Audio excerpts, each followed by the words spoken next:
আসসালামু আলাইকুম। সকলকে মসিয়াস টিউটোরিয়ালের পক্ষ থেকে স্বাগতম। আশা করি সকলেই ভালো আছেন। আজকে আমরা আলোচনা করব অষ্টম শ্রেণীর গণিত বইয়ের চতুর্থ অধ্যায় বীজগণিতীয় সূত্রাবলী ও প্রয়োগ। এই অধ্যায়ের 4.4 অনুশীলনীর। এখানে বলা আছে যে লসাগু নির্ণয় করো। এখানে কোশ্চেন আছে 21 নম্বর থেকে 28 নম্বর পর্যন্ত। এই পর্বে আমরা 27 এবং 28 নম্বর কোশ্চেন নিয়ে আলোচনা করব। গত পর্বে আমরা 26 নম্বর কোশ্চেন পর্যন্ত আলোচনা করেছিলাম। তাহলে চলো আমরা আজকের পর্বের 27 নম্বর অঙ্কটি দিয়ে শুরু করি। দেখো 27 নম্বর অঙ্কটি বলা আছে যে 6x² - x - 1 এটা হলো প্রথম রাশি, আর দ্বিতীয় রাশি আমাদের দেওয়া ছিল যে 3x² + 7x + 2 এটা হলো আমাদের দ্বিতীয় রাশি, আর তৃতীয় রাশি আমাদের দেওয়া ছিল 2x² + 3x - 2। তাহলে দেখো আমরা এটাকে কিভাবে লসাগু নির্ণয় করব। তাহলে প্রথমে আমরা প্রথম রাশির কাজটি করব। প্রথম রাশি দেখো 6x² - x - 1 ছিল, আমি তাই লিখেছি। এরপরে দেখো যে এইসব অঙ্ক আমরা জানি যে মিলটার্ম করতে হয় বা উৎপাদকে বিশ্লেষণ করতে হয়। তাহলে এখানে আমাদের এই যে x² আর এই যে এখানে কনস্ট্যান্ট মান গুণ করতে হয়, তাহলে গুণ করলে কি হচ্ছে 6 হচ্ছে। তাহলে এই 6 কে আমরা প্রথমে মৌলিক সংখ্যার সাহায্যে লসাগু নির্ণয় করব। তাহলে মৌলিক সংখ্যার সাহায্যে এর গুণনীয়ক বের করি। দেখো যে 2 আর এখানে হচ্ছে 3।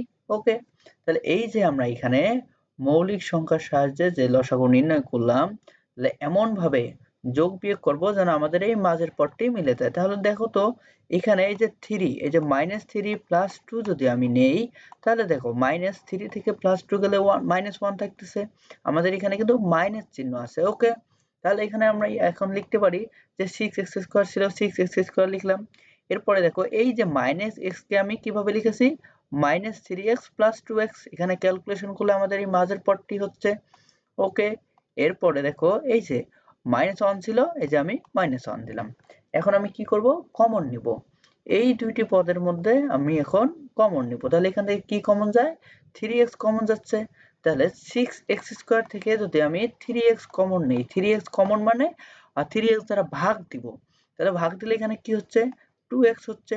আবার এখানে দেখো এই যে এখানে মাইনাস ছিল মাইনাস দিলাম, এই যে 3x থেকে যদি আবার আমি 3x কমন নিই তাহলে কি থাকতেছে 1 থাকতেছে, আমি 1 লিখেছি। এরপরে যখন আমাদের আরো দুটি পদ আছে, এই দুটি পদ থেকে এমন ভাবে কমন নিতে হবে যেন এইদিকে যে 2x - 1 যে রাশিটি হয়েছে এদিকে যেন সেম হয়। তাহলে এখান থেকে দেখো আমি যদি +1 কমন নেই তাহলে আমি এখানে কি পাচ্ছি 2x পাচ্ছি। আবার এখানে আবার -1 কে যদি আমি +1 দ্বারা -1 কে যদি আমি +1 দ্বারা ভাগ দিই তাহলে কি হচ্ছে -1 পাচ্ছি। এই যে -1 লিখলাম।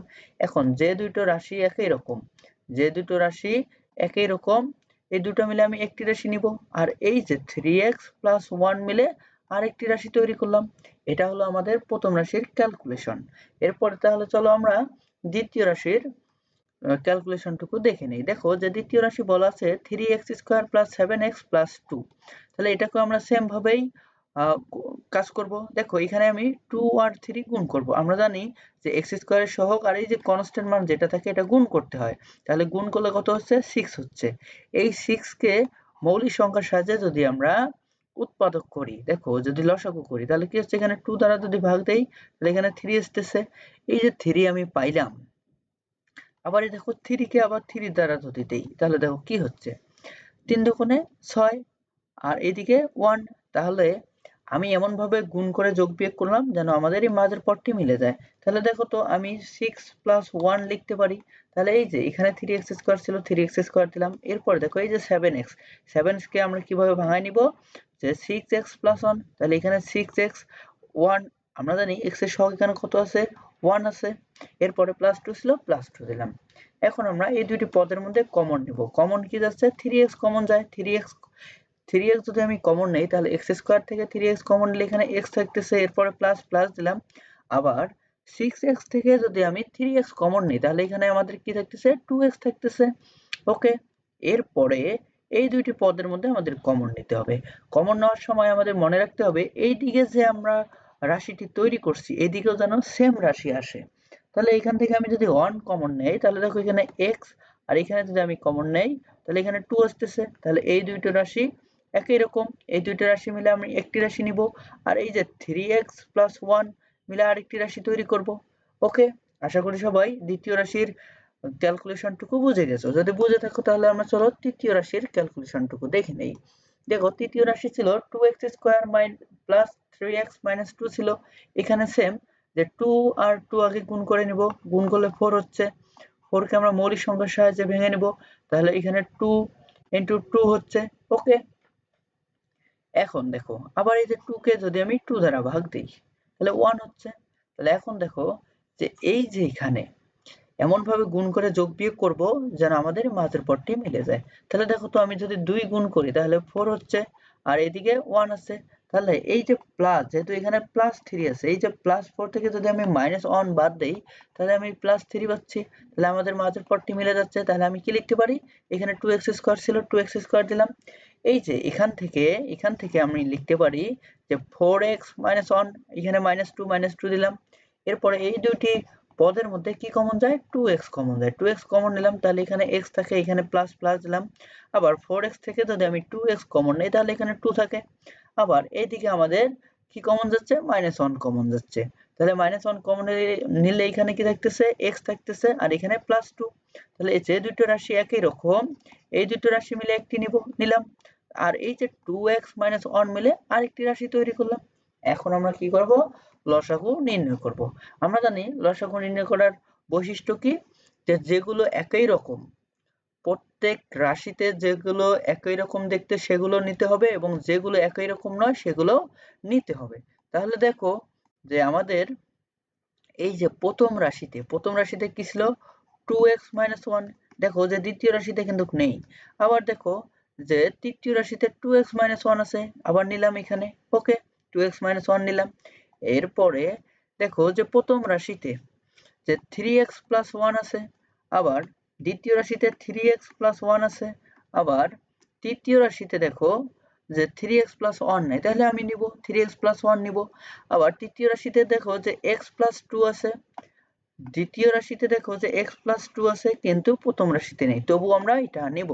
কারণ আমরা জানি যেগুলো মিল আছে ওগুলোও নিতে হয়, যেগুলো মিল নেই ওগুলোও নিতে হয়। তাহলে আমাদের 27 নাম্বার কোশ্চেনটির লসাগুর অ্যান্সার কি, যে 2x - 1 * 3x + 1 * x + 2, এটা হলো আমাদের অ্যান্সার।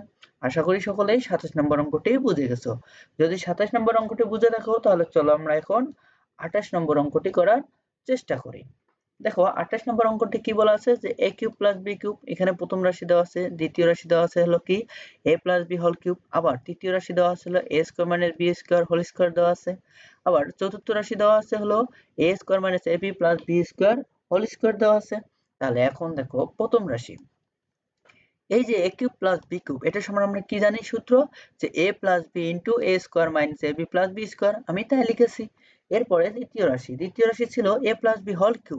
আমরা জানি এই কিউব বলতে কি বোঝাচ্ছে, এখানে a + b আছে 3 বার গুণ আকারে, তাহলে আমি তাই লিখেছি। ওকে, এরপরে দেখো তৃতীয় রাশিতে দেখো তো এই যে a² - b², আমরা এটা সমান কি জানি, a + b * a - b, আমি তাই দিয়েছি। এই যে হোল স্কয়ার ছিল, আমি হোল স্কয়ার দিলাম। এই হোল স্কয়ার কি a + b এর উপরে আছে, আবার a - b এর উপরে আছে, আমি তাই লিখেছি। এখন দেখো এই যে a + b হোল স্কয়ার, এটা সমান আমরা কি লিখতে পারি, a + b * a + b, দুইবার লিখতে পারি।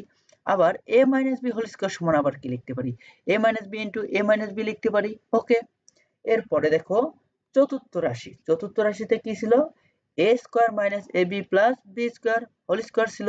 এটা সমান আমরা কি লিখতে পারি, যে a² + ab + b² দুইবার লিখতে পারি, আমি তাই লিখেছি। এই যে a² - ab + b² * a² - ab + b²। এখন আমরা কি নির্ণয় করব, লসাগু নির্ণয় করব। আমরা লসাগুর ক্ষেত্রে জানি যেগুলো মিল আছে সেগুলো নিতে হয় এবং যেগুলো মিল নেই সেগুলো নিতে হয়। তাহলে দেখো এই যে প্রথম রাশিতে a + b আছে, দ্বিতীয় রাশিতে দেখো a + b আছে, আবার তৃতীয় রাশিতে দেখো যে a + b আছে, চতুর্থ রাশিতে নেই, তবু আমরা কিন্তু a + b নিয়েছি। এরপরে দেখো প্রথম রাশিতে a + b আর নেই, কিন্তু দ্বিতীয় রাশিতে a + b আছে, আবার তৃতীয় রাশিতে a + b আছে, আর চতুর্থ রাশিতে নেই, আমরা কিন্তু আবার a + b নিয়েছি। এরপরে দেখো এই যে তৃতীয় রাশিতে দেখো সরি দ্বিতীয় রাশিতে দেখো যে a প্লাস b আছে, প্রথম রাশিতে কিন্তু নেই। ঠিক আছে, এরপরে দেখো যে দ্বিতীয় রাশিতে কিন্তু আর a প্লাস b নেই, আমরা কিন্তু তবু a প্লাস b নিয়েছি। এরপরে দেখো যে তৃতীয় রাশিতে a মাইনাস b আছে, আর কোথাও নেই, তাহলে আমরা a মাইনাস b নিব, তাহলে a মাইনাস b নিলাম। এরপরে দেখো আবার তৃতীয় রাশিতে a মাইনাস b আছে, আর কোথাও a মাইনাস b নেই, তাহলে a মাইনাস b আবার আমি নিব। এরপরে দেখো প্রথম রাশিতে a minus b plus a minus sorry a square minus ab plus b square আছে। আবার দেখো চতুর্থ রাশিতে a square minus ab plus b square আছে, আমরা একটি নিব, একটি নিলাম। এরপরে দেখো যে চতুর্থ রাশিতে আবার a square minus ab plus b square আছে, আর কোথাও নেই, এটাও আমরা নিব। কারণ যেগুলো মিল আছে ওগুলো নিতে হয়, যেগুলো মিল নেই ওগুলোও নিতে হয়। এটা হলো লসাগুর ক্ষেত্রে। আর গসাগুর ক্ষেত্রে কি, যেগুলো মিল আছে শুধু সেগুলোই নিতে হয়। তাহলে এখান থেকে যদি আবার আমি ক্যালকুলেশন করি, তাহলে দেখো তো এই যে a minus b into a minus b, এটার সমান আমরা দুইটা লিখতে পারি যে a minus b whole square, আমি তাই লিখেছি। এরপরে দেখো এই যে a plus b into a plus b into a plus b, এটার সমান আমরা a plus b whole square লিখতে sorry a plus b whole cube লিখতে পারি, আমি তাই লিখেছি। এরপরে দেখো যে a square minus ab plus b square এরকম দুইবার আছে, তাহলে আমি এটাকে a square minus ab plus b square আর হোল স্কয়ার লিখতে পারি। এটাই হলো আমাদের 28 নম্বর অঙ্কটির অ্যান্সার। আশা করি সকলেই অঙ্ক দুটো বুঝে গেছো। যদি আমাদের চ্যানেলের ভিডিওগুলো ভালো লেগে থাকে তাহলে লাইক, শেয়ার এবং সাবস্ক্রাইব করে চ্যানেলটির পাশে থাকুন। ধন্যবাদ সকলকে।